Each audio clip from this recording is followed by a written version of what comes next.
Alright guys, we are talking about the DS and the SM. So I am Shanae Jones and this is KNKY, which stands for Know the New Kinky You.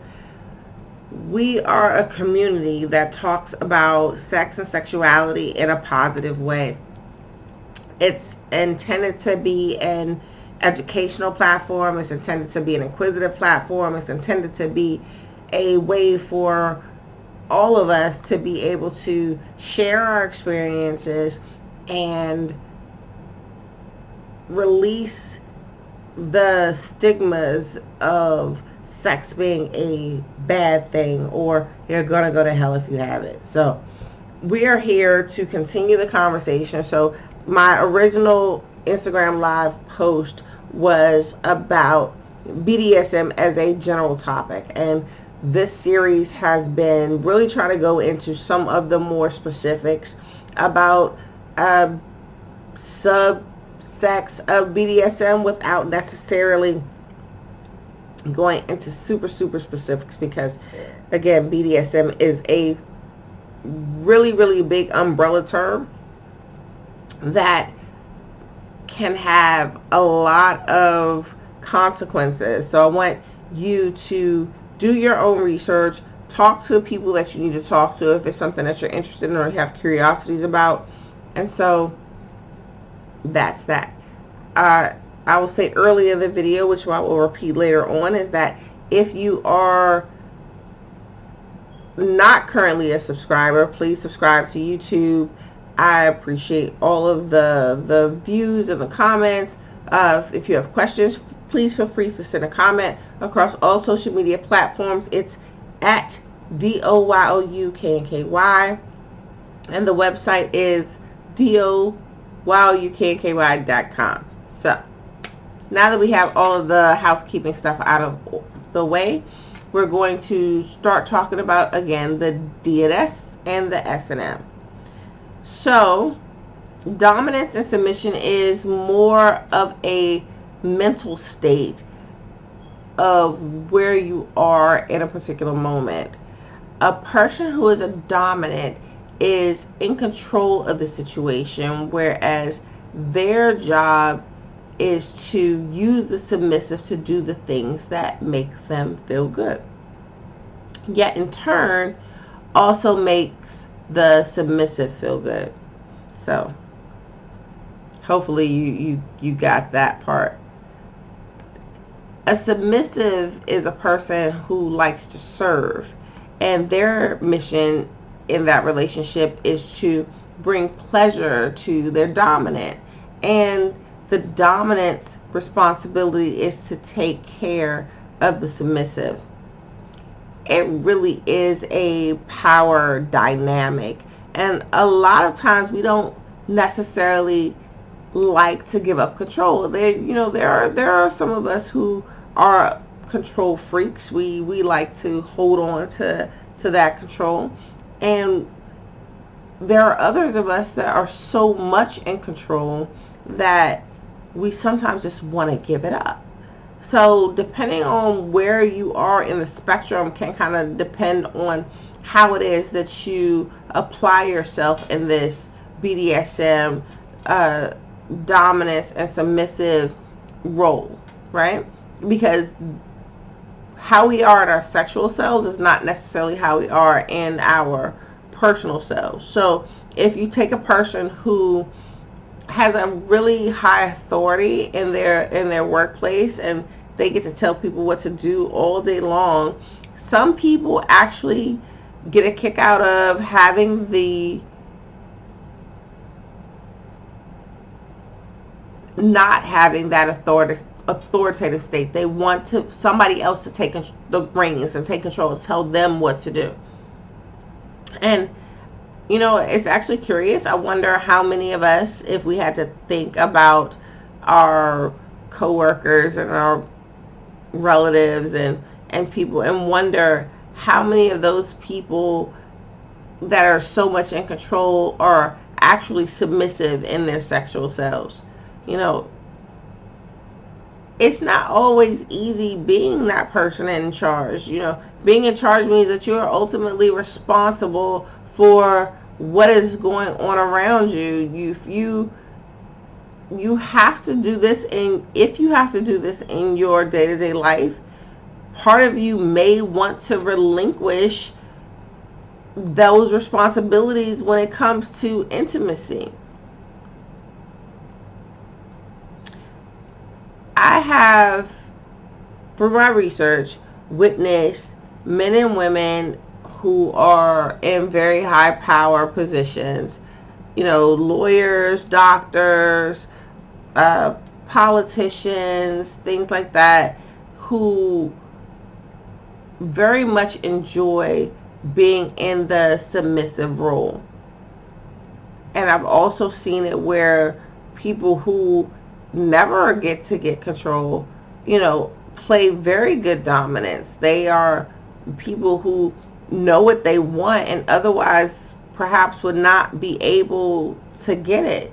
But when you assume these roles in a DS relationship, they kind of flow, especially if you have a good partner where you can either identify when these roles work best for both of you, or know when it's a possibility to switch.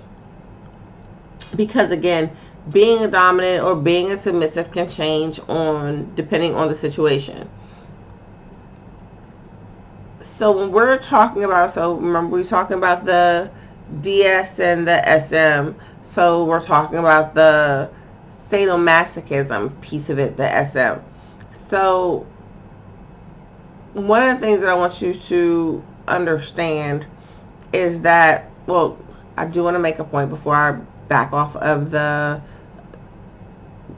dominant submissive piece, is that one of the main takeaways that I've had in the research that I've reviewed is that most people who are in dominant positions started out as submissives, because to be a good dominant, you need to understand where your submissives are in their state of mind when you're interacting with them that way. And you don't understand it until you've actually walked the walk and been in their shoes. So just keep in mind that my understanding and my research has stated that the best doms come from people who have been submissive, so they know how to play both spaces.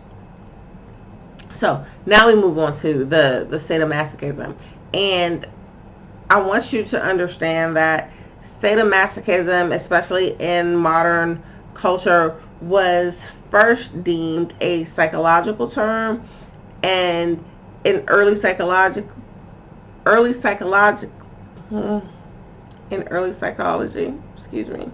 the psychologists, including Freud, were the proponents to help identify sadomasochism as a mental defect and consider the behaviors deviant. So it only in the last 40 years, I want to say, was gay, homosexual taken out of the psychological DM for a mental defect. So there are hysteria, women, that's why the vibrators were invented. We talked about that before, because women were hysterical, so they created hysteria, which was a mental thing. So early they, psychologists, doctors, medical science, deemed all non-conformative, not everyday sex, vanilla sex, nothing beyond vanilla sex, as a mental defect. So that's our history lesson. So because sadomasochism was derived as a psychological term, it was not considered mainstream. Those normatives had to be something wrong with you, right? And as we are evolving and we're learning more and more that through liberation and through open communication, that that is just not the case. And who would have known, right? So we know that there are a lot of us who are into certain things, and it doesn't make us strange, it doesn't make us weird, it doesn't make us wrong. Our brain is the biggest sex organ that we have, and we release hormones, we feel things. We talked about the pleasure and the pain. We feel things, and all of those things come from our brain. It's how we interpret what's going on around us that helps us decipher whether it's something that is pleasure and we should feel good about, or pain and we should feel bad about, or unsafe of, or pain but yes, it feels good. So what we understand is that BDSM is something that allows for us to be conducive if we do it in a manner that is safe. When we are talking about scenarios or scenes where we get to play out different fantasies, we are taught that those things are allowable, but within a certain threshold, right? So it might be okay to watch a porn. Porn is way more mainstream than it used to be. But if that pornography includes somebody being spanked or whipped or, you know, humiliated,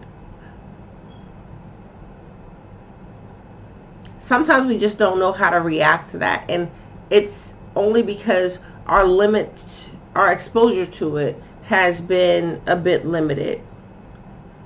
So on a light note, as I close this out, I would be remiss if, as we talk about sadomasochism, not to mention Rihanna and her song SM.